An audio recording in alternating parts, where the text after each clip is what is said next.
A very good morning to all dear childrens. बच्चों, हम chapter number 6 में हमने जो डिस्कस किया था पिछले वीडियो में, हमने जो फिजिकल चेंजेज और केमिकल चेंजेज है उनका हमने एक ब्रीफ इंट्रोडक्शन लिया था, जिसमें हमने जो सबसे पहले जो हमारे पास में जो चेंजेज होता है वो हम कौन सा डिस्कस किए थे, फिजिकल चेंजेज। तो फिजिकल चेंजेज वो चेंजेज होते हैं जिनमें जो चेंजेज होते हैं वो उसकी फिजिकल प्रॉपर्टीज़ में ही चेंज होते हैं, जैसे उसकी साइज चेंज हो जाएगी, उसकी शेप चेंज हो जाएगी एंड ठीक है, उसका कलर चेंज हो जाएगा। ऐसी जो चेंजेज होते हैं उनको हम कैसे क्या बोलते हैं, फिजिकल चेंजेज। मतलब फिजिकल चेंजेज में क्या होते हैं कि जो सब्सटेंसेज होते हैं उनकी फिजिकल प्रॉपर्टीज़ ही चेंज होती है, और केमिकल चेंजेज में क्या होते हैं कि जो सब्सटेंसेज होते हैं उनमें जो चेंजेज होते हैं वो कैसे होते हैं, केमिकल चेंजेज। मतलब उनकी केमिकल प्रॉपर्टीज़ ही चेंज होती है।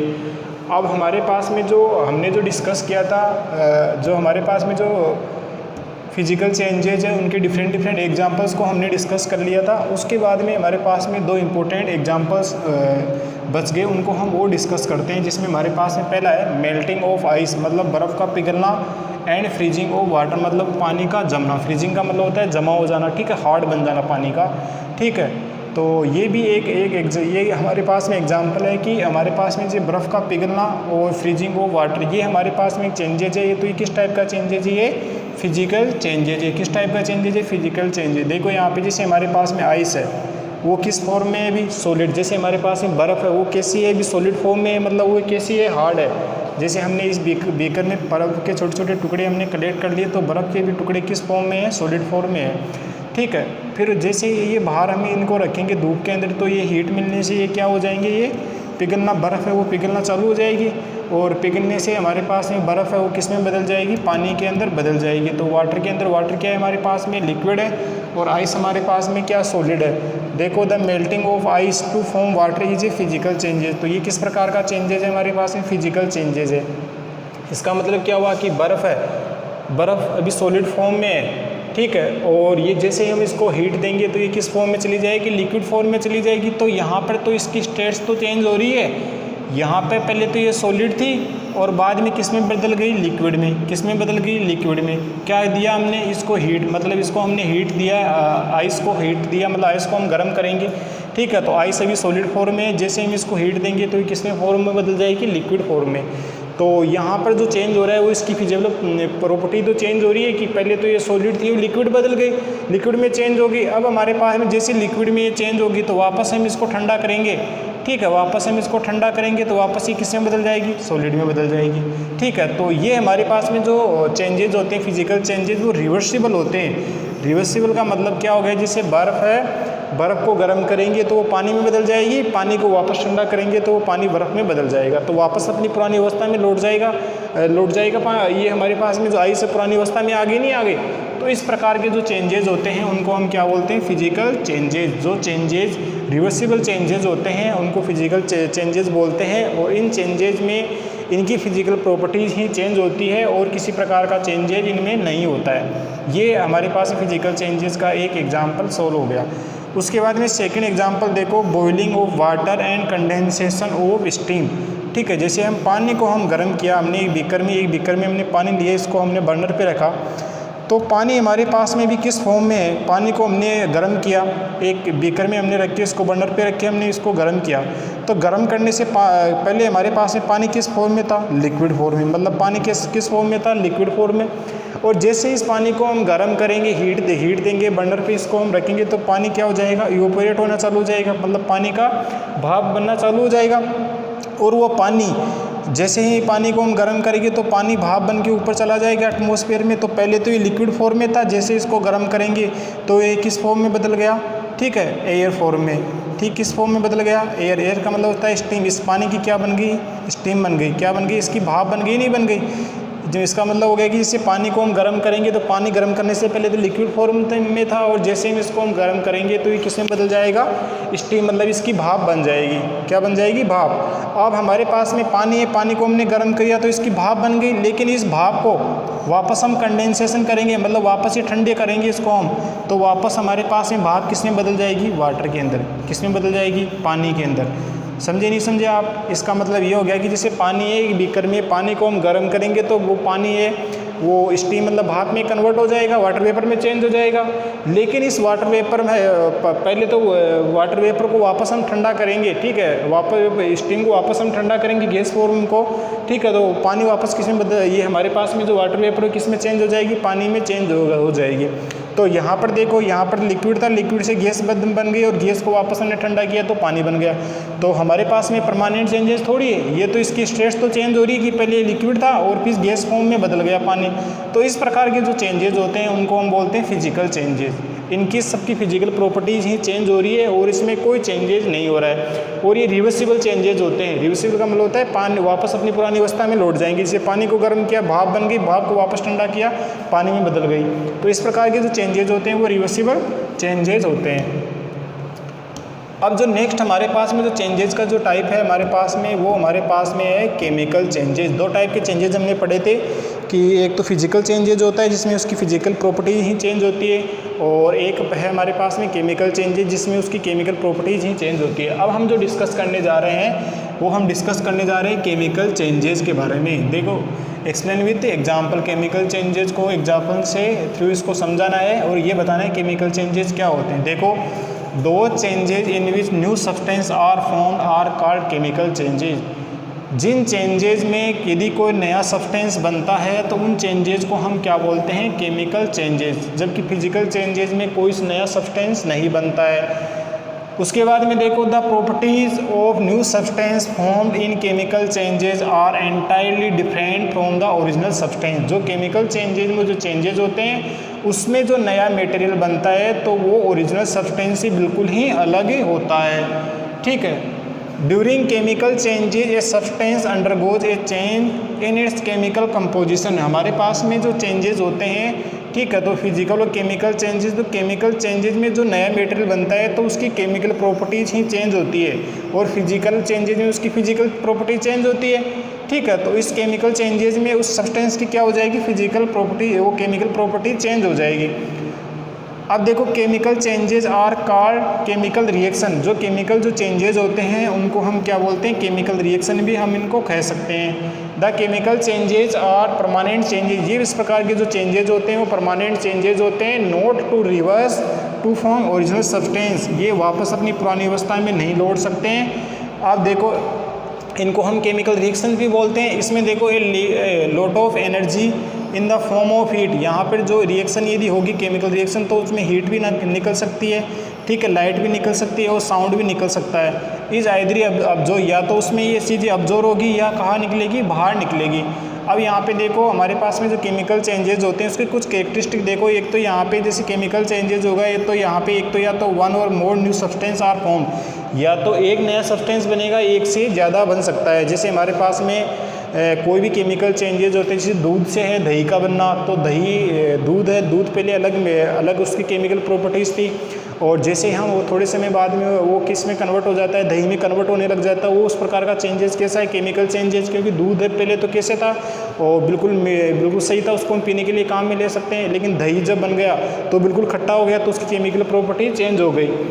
तो उसमें एक नया मेटेरियल बन गया, क्या बन गया, दूध से दही बन गया। तो या तो एक बनेगा, एक से ज़्यादा सब्सटेंस भी बन सकते हैं, इसकी पहले प्रॉपर्टी। सेकंड देखो, एक chemical changes is permanent changes. इस प्रकार के जो चेंजेज होते हैं परमानेंट चेंजेज होते हैं। Chemical changes usually can not be reverse, ये रिवर्स नहीं हो सकते। जैसे दूध है, दूध से दही बन गया, तो दही से वापस हम दूध नहीं बना सकते। तो इस प्रकार के जो चेंजेज होते हैं वो कैसे होते हैं, कैन नॉट बी रिवर्स, वापस अपनी पुरानी अवस्था में नहीं जा सकते, जबकि फिजिकल चेंजेज में जा सकते थे।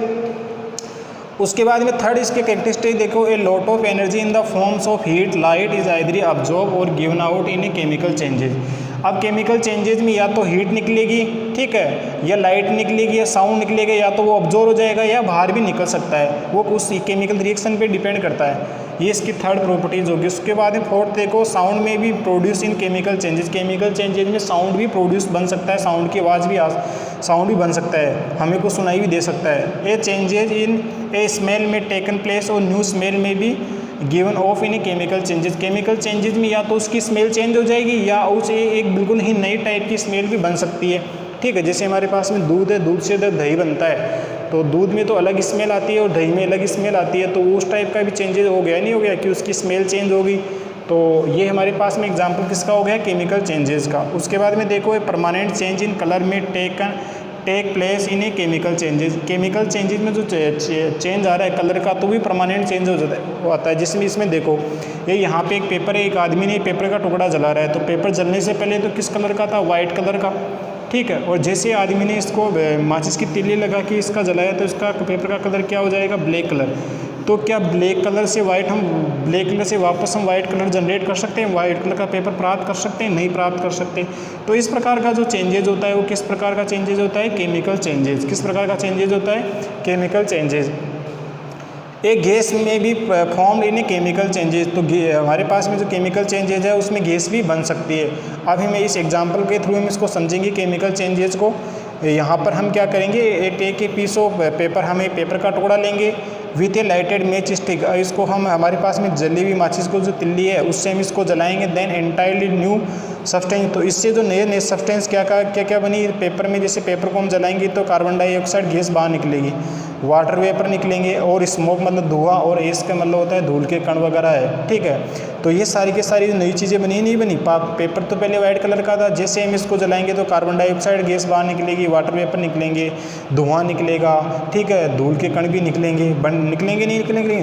तो इस प्रकार के जो चेंजेस होते हैं वो कैसे होते हैं, केमिकल चेंजेस। जलने से पहले तो पेपर तो वाइट कलर का था, और जलने के बाद में ब्लैक कलर का चेंज हो गया नहीं होगा, और इससे नई मेटेरियल बन गई, तो कार्बन डाइऑक्साइड गैस बन गई, वाटर वेपर बन गया, स्मोक बन गया, और एस बन गया।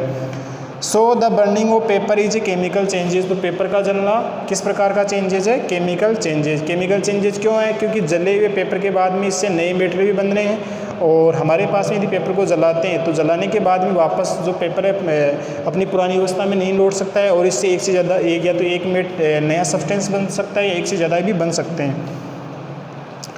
अब देखो heat and light are also given out during the burning of paper. जैसे हम पेपर को जलाते हैं तो एक तो इसमें हीट, ठीक है, ये पेपर कैसा हो जाता है, गर्म हो जाता है, और इससे कुछ लाइट भी बाहर निकलती है। तो हमारे पास में ये कंडीशन कौन सी है, देखो यहाँ पे ये कंडीशन था ना, in the form of heat and light, या तो उसमें हीट निकलेगी या ऑब्जर्व होगी। तो यहाँ पे हीट क्या निकल रही है, बाहर निकल रही है, और लाइट भी यहाँ पे बाहर निकल रही है। So the burning of paper is a permanent changes can not be reverse. तो हमारे पास में पेपर का जलना क्या है, एक परमानेंट चेंजेज है। जले हुए पेपर से वापस हम वाइट कलर का पेपर नहीं प्राप्त कर सकते, क्योंकि किस प्रकार का चेंजेज है, केमिकल चेंजेज है। फॉर एग्जाम्पल, ठीक है, we can not combine the product of burning of paper to form original paper again. इसका मतलब क्या हो गया कि हमारे पास में पेपर को यदि हम जलाएंगे तो जले हुए पेपर से वापस हम जो वाइट कलर का पेपर है वो नहीं प्राप्त कर सकते। तो उसके बाद में देखो burning is always accompanied by the production of heat. जितने भी हम किसी में सब्सटेंस को जलाते हैं तो उस जलाने से उस सब्सटेंस में क्या निकलती है, हीट बाहर निकलती है, ठीक है। और some light is also produce during the burning. और जैसे कि सब्सटेंस को यदि जलाते हैं, जलाने वाले जितने भी सब्सटेंस होते हैं यदि उनमें लाइट भी बाहर निकलती है, और ठीक है, और कुछ हीट भी उनमें बाहर निकलती है। तो इस प्रकार के जो चेंजेज होते हैं बर्निंग ऑफ पेपर, किस प्रकार के चेंजेस कौन से चेंजेज होते हैं हमारे पास में, केमिकल चेंजेज, क्योंकि इनकी केमिकल प्रॉपर्टीज़ ही चेंज हो रही है। अब यहाँ पर देखो some other examples of chemical changes. Chemical changes के और भी एग्जांपल्स हैं, उनको हम डिस्कस करेंगे। तो हमने जो इसके मेजर एग्जांपल है, जो हमने बर्निंग ऑफ पेपर वो डिस्कस कर लिया। इसके अलावा और भी इसके एग्जांपल्स होते हैं, वो देखो हम सम अदर एग्जांपल्स, जिसमें हमारे पास में एग्जांपल्स आ गया सोरिंग ऑफ मिल्क, दूध का खट्टा बन जाना। किस प्रकार का चेंजेज है, केमिकल चेंजेज। खट्टे हुए दूध से वापस क्या सही दूध प्राप्त कर सकते हैं, बिल्कुल ताज़ा दूध नहीं प्राप्त कर सकते, क्योंकि उसकी केमिकल प्रॉपर्टी चेंज हो गई। दूध से दही बन गया, नया मटेरियल बन गया, नहीं बन गया। तो किस प्रकार का चेंजेज है, ये केमिकल चेंजेज। उसके बाद में देखो formation of curd from milk, ठीक है, दूध से दही, formation of curd from milk, दूध से दही बन जाना, वो भी इस प्रकार का चेंजेज है। कुकिंग ऑफ फूड, खाना बनाना, लाइक राइस एंड चपाती। जैसे हम चावल पकाने से पहले तो बिल्कुल वाइट कलर के थे, जैसे हम उसको बॉइलिंग करेंगे तो उनका कलर चेंज हो जाएगा। ऐसे हमारे पास में चपाती, पहले तो आटा तो वाइट कलर का था, जैसे उसकी चपाती बनाएंगे तो उसका कलर चेंज हो जाएगा। तो इस प्रकार के जो चेंजेज होते हैं खाना पकाने वाले जो चेंजेज होते हैं वो किस प्रकार के चेंजेज होते हैं, वो केमिकल चेंजेज होते हैं। उसके बाद में जो स्पॉइलेज ऑफ फूड, स्पॉइलेज का मतलब होता है ख़राब हो जाना। जैसे हम खाना पकाते हैं, पकाने से पहले बिल्कुल खाना हमारा बिल्कुल प्योर था, जैसे उसको लंबे समय तक यदि काम में नहीं लेंगे तो उसमें बैक्टीरिया फंगस वगैरह जन्म जाती है, और जिसकी वजह से खाना क्या हो जाता है, ख़राब हो जाता है। स्पॉइलेज का मतलब क्या हो जाना, ख़राब हो जाना। उसके बाद में देखो change in colour of A cut Apple and cut brinjal और कट पोटैटो। जैसे हमारे पास में कोई बैंगन वगैरह काटते हैं, पोटैटो को काटते हैं हम, ठीक है, तो ये जैसे हम उनको काटते हैं तो उनके काटने से जो मटेरियल है उनके बाहर निकलता है और वो हवा से रिएक्शन करके उसका कलर थोड़े समय बाद में क्या हो जाता है, चेंज हो जाता है। तो वो भी किस प्रकार का चेंजेज है, केमिकल चेंजेज, ठीक है। उसके बाद में फोटोसिंथेसिस कैसा है, chemical changes. Digestion of food, जैसे हम खाना पेट में खाते हैं, ठीक है, तो वो खाने से पहले तो उसका अलग कलर होता है और हमारे डाइजेस्ट होने के बाद में उसका कलर अलग चेंज हो जाता है। उसके बाद में देखो न्यूट्रलाइजेशन रिएक्शन, ठीक है, हमने पढ़ा था एसिड और बेस को आपस में रिएक्शन कराते हैं तो क्या बनता है, साल्ट और वाटर, तो उस रिएक्शन को न्यूट्रलाइजेशन बोलते हैं। तो एसिड और बेस आपस में रिएक्शन करते हैं तो साल्ट और वाटर बन जाता है, तो साल्ट और वाटर से हम एसिड और वापस बेस नहीं प्राप्त कर सकते। तो इस प्रकार की जो रिएक्शन होती है उनको हम क्या बोलते हैं, इनको केमिकल रिएक्शन बोलते हैं। और इस प्रकार जो चेंजेज होते हैं उनको हम केमिकल चेंजेस बोलते हैं। उसके बाद में देखो एक्सप्लोजन ऑफ फायरवर्क और क्रैकर्स, जैसे हमारे पास में पटाखे वगैरह जलाते हैं, जलाने से पहले तो उनका कलर अलग होता है, जैसे हम उनको जलाते हैं तो उनमें हीट भी निकलती है, आवाज़ भी निकलती है और उनका कलर भी चेंज हो जाता है, मतलब ब्लैक कलर के हो जाते हैं, ठीक है, और उनसे नए मेटेरियल भी बनते हैं। तो पटाखों को जलाना किस प्रकार का चेंजेज है, केमिकल चेंजेस। उसके बाद में देखो burning of magnesium ribbon, magnesium ribbon होता है, इसको हम जैसे जलाते हैं तो इसमें हीट भी बाहर निकलती है, लाइट भी बाहर निकलती है, ठीक है। तो इस प्रकार का जो चेंजेस होता है किस प्रकार का चेंजेस है, केमिकल चेंजेस। उसके बाद में देखो बर्निंग ऑफ फ्यूल्स, जैसे बर्निंग ऑफ फ्यूल्स का मतलब हो गया जैसे हमारे पास में कोल हो गया, केरोसिन हो गया, एलपीजी हो गई, बायोगैस वगैरह हो गए, इनको हम जलाते हैं तो जलाने से पहले तो ये अलग कलर होते हैं, इनकी अलग ही अवस्था होती है। जैसे हमारे पास में एलपीजी होता है, एलपीजी पहले लिक्विड फॉर्म में रहता है, जैसे हम इसको जलाते हैं तो किस फॉर्म में बदल जाता है, गैस फॉर्म में बदल जाता है। ऐसे हमारे पास में लकड़ी होती है, तो लकड़ी जलाने से पहले तो बिल्कुल दूसरे कलर की थी, जैसे हम इसको जलाएंगे तो किस कलर की चेंज हो जाएगी, ब्लैक कलर की चेंज हो जाएगी। तो जो ब्लैक कलर की जो लकड़ी है, लकड़ी से जो कोयला बन गया तो कोयले से वापस हम लकड़ी नहीं प्राप्त कर सकते। तो इस प्रकार के जो चेंजेज होते हैं उनको हम क्या बोलते हैं, केमिकल चेंजेज। उसके बाद में देखो बर्निंग ऑफ ड्राई लीव्स, सूखी पत्तियाँ उनको जलाना, बर्निंग ऑफ कैंडल वैक्स, ठीक है। उसके बाद में देखो बर्निंग ऑफ इंसेंस स्टिक, जैसे अगरबत्ती हम जलाते हैं, अगरबत्ती जलाने से पहले तो ब्लैक कलर की थी और जैसे हम इसको जलाएंगे तो उससे धुआं भी निकलेगी, हीट भी निकलेगी, लाइट भी निकलेगी। तो उस प्रकार के changes chemical change. Rusting of iron, लोहे का जंग लग जाना, मैंने आपको पहले बता दिया था किस प्रकार का चेंजेस है, केमिकल चेंजेस, क्योंकि लोहा जंग लगने से पहले तो अलग कलर का था और जंग लगने के बाद में उसकी अलग प्रॉपर्टी चेंज हो जाएगी। तो जंग लगे हुए लोहे से वापस हम सही लोहा नहीं प्राप्त कर सकते। उसके बाद में देखो राइपेनिंग ऑफ फ्रूट्स, फलों का पकना, reaction between vinegar and baking soda, ठीक है, विनेगर और बेकिंग सोडा को हम रिएक्शन कराते हैं तो उससे क्या बनती है, कार्बन डाइऑक्साइड गैस बनती है। तो ये विनेगर और बेकिंग सोडा की रिएक्शन